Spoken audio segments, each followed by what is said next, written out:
Alright, so let's go on to variations in neuron structures, and these are named for the numbers of dendrites receiving information and axons at the neurosoma. So the most common is multipolar, so you get a whole bunch of dendrites and one axon. So all this information coming at one axon.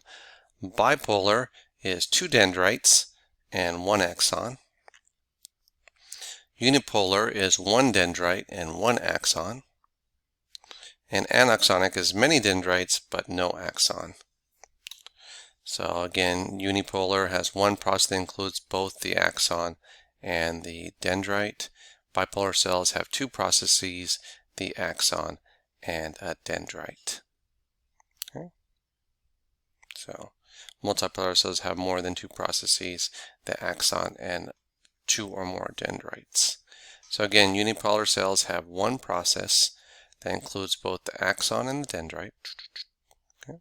It's unipolar. Bipolar cells have two processes. You have the axon and the dendrite.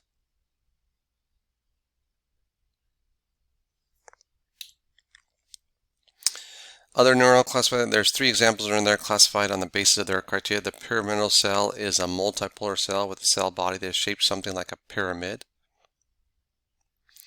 The Purkinje cell in the cerebellum was named after the scientist who described it. These are Purkinje fibers. And olfactory neurons are named for the functional group of which they belong. Olfactory cells in the olfactory epithelium. It's your sense of smell. Okay. Check this out. Now, thinking, what's going on here? What do I see? It's called the devil's tuning fork because you're just like, I'm not really sure what I'm seeing. Am I seeing three prongs? Am I seeing two prongs? It's just like this. It's just giving me a headache, right? So you're like, Patel, change it. But look at it. What do you see? If you look up at the blue, you see it should be only two. If you look at the green, then you see three prongs. You're like, why am I seeing three? I don't know.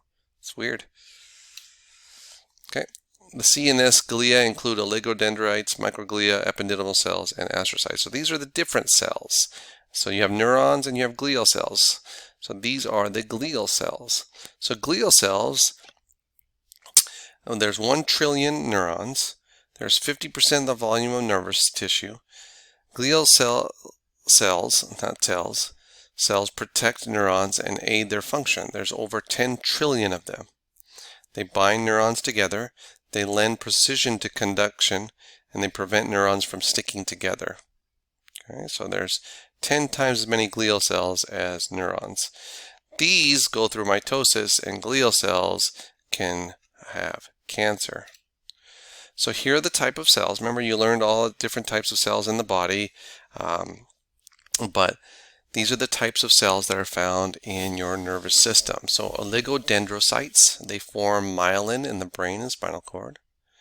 Ependymal cells, they're found in the central nervous system. They line cavity of brain and spinal cord. They secrete and circulate cerebrospinal fluid. Microglia, CNS, they phagocytize and destroy microorganisms, foreign matter, and dead nervous tissue. So we like microglia. Astrocytes, central nervous system, they cover the brain surface and non-synaptic regions of neurons. They form supportive framework for the central nervous system. They stimulate formation of blood-brain barrier. They nourish neurons and secrete growth stimulants, influence synaptic signaling between neurons, help to regulate composition of extracellular fluid in the center, and they form scar tissue to replace damaged nervous tissue. Wow. So of all those, the astrocytes, they're your bread and butter, right? I mean, they do a lot of stuff. In the peripheral nervous system, you have two main ones, Schwann cells, which form neural lemma around the peripheral nervous system, nerve fibers, and myelin around most of them. They aid in regeneration of damaged nerve fibers, so we like Schwann cells. They're responsible for regeneration, and yes, peripheral nervous cells can regenerate at 1 millimeter a day. Central nervous system cannot regenerate. Satellite cells, peripheral nervous system, surround somas of neurons in the ganglia, insulate them, and regulate their chemical environment. Here are the glial cells. Central nervous system has astrocytes, oligodendrocytes, microglia, and ependymal cells that support the neurons of the central nervous system. Again, the types of glial cells, the CNS glia, oligodendrocytes myelinate to assist conduction. Remember, like insulation on a wire. Epididymal cells secrete and circulate CSF. Microglia help in defense and disposal. Astrocytes provide support and nourishment. Peripheral nervous system glia, the Schwann cells myelinate to assist conduction, and satellite cells provide support and nourishment. Here are the glial cells of the peripheral nervous system. Those are the Schwann cells and satellite cells. Brain tumors, since neurons do not undergo mitosis, therefore seldom form tumors. Glial cells, they rapidly divide and they can definitely form tumors called gliomas. The blood-brain barrier, you cannot do chemotherapy, you can only do surgery for brain tumors because the blood-brain barrier, the chemo drugs molecules are too large to pass the blood-brain barrier. Now myelin, very important, it's analogous to insulation on a wire. The oligodendrocytes are what make myelin in the central nervous system, and the Schwann cells are what make myelin in the peripheral nervous system. So two different cells in central nervous system and peripheral nervous system that make myelin. A neurolemma is the outermost layer of the wrapping around a Schwann cell. It contains the nucleus and the cytoplasm.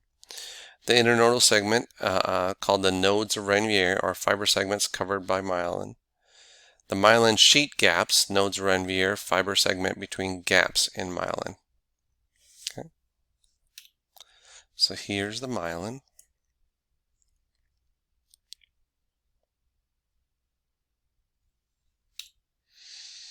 The process of myelination.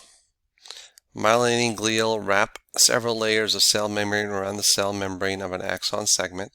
A single Schwann cell insulates a segment of a peripheral nerve, whereas in the central nervous system, a oligodendrocyte may provide insulation for a few separate segments.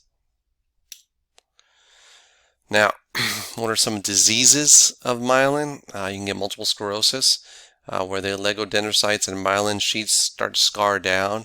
That can happen in 20 to 40-year-olds. It's autoimmune. There's no cure for MS. Now, Tay-Sachs disease is another disease of myelin where it's most commonly seen in people with Jewish ancestry. Abnormal accumulation of GM2 glycolipid, usually decomposed by a lysosomal enzyme, but it's missing. Blindness, loss of coordination, dementia, and all this occurs before 1, and they can die by 3 to 4 years. Very sad, Tay-Sachs disease. So you also have unmyelinated nerve fibers, so they're not as fast. Unmyelinated peripheral nervous system axons are also surrounded by Schwann cells, but the Schwann cells do not coil densely around these axons. So, and myelin will increase the speed of the communication. So unmyelinated are slower. So does it really take 10,000 hours to master a skill? You always say if you want to be good at something. Yes, well, research shows that becoming an expert such as violin or grand chess player, yes, it takes 10 years or 10,000 hours of practice. So if you just want to learn a task or become good at something, it takes roughly 20 to 40 hours to learn and 20 hours to maintain that skill. So I know that a lot of you, it's easy to say anatomy is hard, we're going too fast, I wish I could do better, Patel, slow down. But really, at the end of the day, you have to put the effort into it. And that's how your brain works. So if you're not putting at least 20 hours a week into studying for anatomy, you know, a few hours here, a few minutes here, then you're not going to do as well as you think. So those that think that they can just study for 20-30 minutes before a quiz and do well on it, I'm sorry, but that's not the professor's fault. That is time management and what you need to put into it. So this is science telling you that you need to put at least 20 hours of work to memorize something, to be good at something. So no matter how many YouTube videos, how much extra credit I give, how much help I give, if you don't put in those 20 hours, you're not going to do well. So that is something that you want to look at yourself in the mirror and say, well, am I doing the best I can? Am I putting the time? And maybe you're not, because you have family, you have work commitments, you're trying to work multiple jobs to survive. Well, I mean, those are the things that take into consideration, but in order to do well in anatomy and life and school, you have to put the work. So if you're just taking one class, that's 20 hours. Imagine if you're taking 2, 3 classes. That's almost a full-time job, right? So it does take a lot of work to go to school, do well. So those that are working full-time and going to school, yes, I know it's tough. Definitely is tough. And I'll do everything I can to help you, but you do have to put the effort and put the work and put the time commitment to study this material. So the brain lays down the protein myelin every time you practice. So practice makes perfect. So the more you study, the more you practice, then the more myelin will lay down. You guys remember Allen Iverson? He's like, it's only practice, man. He's like, that's right. And that's why he never won a championship, because he's like, I'm not going to practice. But those that put the effort, LeBron James, Kobe Bryant, Steph Curry, those guys, amazing. And they did an interview with Steph Curry, and that guy spends a few hours a day just shooting free throws, just shooting three-pointers, muscle memory. So he puts in the work, puts in the effort. All right, signal conduction. So how fast does the signals travel? Well, it depends on two factors. Well, how fast depends on the diameter. So the larger the diameter, the faster the conduction. And if there's presence of myelin. Remember, I was telling you, if there's myelin, then the conduction is faster. So myelinated large nerves will travel the fastest. The signal will travel the fastest. So fastest fibers are both large and myelinated. Good quiz question. Okay. Nerve regeneration. Now, remember, central nervous system neurons cannot regenerate, such as, remember, Christopher Reeve, Superman, and spinal cord injuries. But peripheral nervous system, if the cell body remains intact, the current nerve fibers can regenerate, and the rate is about 1 millimeter per day. It's kind of like, let's say somebody had a total knee replacement or ACL surgery. You have usually numbness or tingling on the outside of your knee, and that usually comes back within 9 months to a year. So Schwann cells secrete nerve growth factors. So Schwann cells and endoneurium produce regeneration tube to redirect regrowth of an axon. So it's the Schwann cells that will help peripheral nerve regrow. Synapses. So meeting point of a neuron and other cell. Okay. So you're thinking, all right, there's the soma, there's the axon, and there's the synapse. So there you have a presynaptic neuron and a postsynaptic. And it's the direction of signal transmission. So a presynaptic neuron to postsynaptic neuron, axodendrite synapse, axon to dendrite, axosomatic synapse, axon to neurosoma, axonic synapse, axon to axon. So those are the different kinds of synapses that can occur.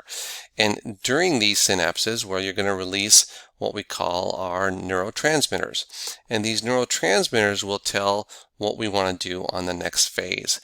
And the neurotransmitters are acetylcholine, epinephrine, norepinephrine, dopamine, serotonin. There's a whole bunch of them, but those are just examples. So a chemical synapse, so the presynaptic neuron releases a neurotransmitter to the postsynaptic cell. Neurotransmitters are basically messenger molecules. Some are excitatory, some are inhibitory. Structures at the synapse. The axon terminal of presynaptic cell contains synaptic vesicles, which are your packets of neurotransmitters. Then you have a synaptic cleft, which is a neurotransmitter receptors on the postsynaptic cell. Okay, so here we go. Here's the structure of a synapse. Here's the axon terminal. You have a whole bunch of mitochondria. Okay. And you're thinking, okay, well, what am I going to tell this nerve to do now? Well, it depends on the neurotransmitter in the synaptic cleft, and here's the receptors. So depending on what the neurotransmitter wants it to do, then it will have the reaction. The synapse is a connection between a neuron and its target cell, which is not necessarily a neuron. The presynaptic element is the synaptic end bulb of axon, where calcium enters the bulb to cause vesicle fusion and neurotransmitter release. The neurotransmitter diffuses across the synaptic cleft to bind to its receptor. The neurotransmitter is cleared from the synapse either by enzymatic degradation, neural reuptake, or glial reuptake. So just to kind of give you a brief idea, this might be a little blurry on your end, but I just wanted to show you. Here's some examples of neurotransmitters: acetylcholine, norepinephrine, dopamine, serotonin, glutamate, GABA, opioids, cannabinoids, and histamine. So what is the effect of acetylcholine? Well, it decreases heart rate, increased secretions, increased memory, increased muscle contractions. Norepinephrine increases heart rate, increased alertness, increased happiness, decreased blood. Dopamine increases alertness, increases happy, but decreases hunger. So you're thinking, okay, what are some drugs that will increase or act like dopamine? Look, amphetamines, cocaine, but you also have, for pharmaceutical, you have levodopa, such as for Parkinson's disease. Wellbutrin, LSD, right? So you're thinking, okay, that makes sense. While people are addicted to cocaine and LSD because it makes them higher alert and happy. Well, so how do we block dopamine? Well, those are Haldols. So people that will overdose, OD on cocaine or LSD, then they'll give them some drugs that will decrease the effect. Okay, so let me give you another example. Let's look at serotonin. Increase happiness, increase fullness, decrease pain. You're like, oh, okay, that sounds good. Be happy, be full, less pain. Well, guess what? Amphetamines, cocaine, LSD, mushrooms, antidepressants work like that. Prozac, Zoloft, antidepressants. All right, so you can see how quickly, based on neurotransmitter, people can get addicted to this stuff. So let's go to what's become hot right now, cannabinoids. Guess what the effect of cannabinoids? The only effect is increased hunger. I don't see decreased pain. I don't see cure cancer here or anything like that. And that's found in THC, marijuana, hashish. Okay, so the cannabinoid receptors that are found in THC, the only thing is that you get the munchies. I don't see anything like that. Now the GABA receptors are the ones that decrease anxiety, but they also decrease memory, okay, and increase sleepiness. That's alcohol, all right? Barbiturates, Valium, baclofen. So it's very interesting to see how neurotransmitters work, regular pharmaceutical drugs work, and recreational drugs. Whoa, check this out. Again, this is the Moore effect. How many perfect circles do you see? Do you see any perfect circles? Woo! Probably on shrooms or LSD right now. You're thinking, whoa, Patel, change it. All right.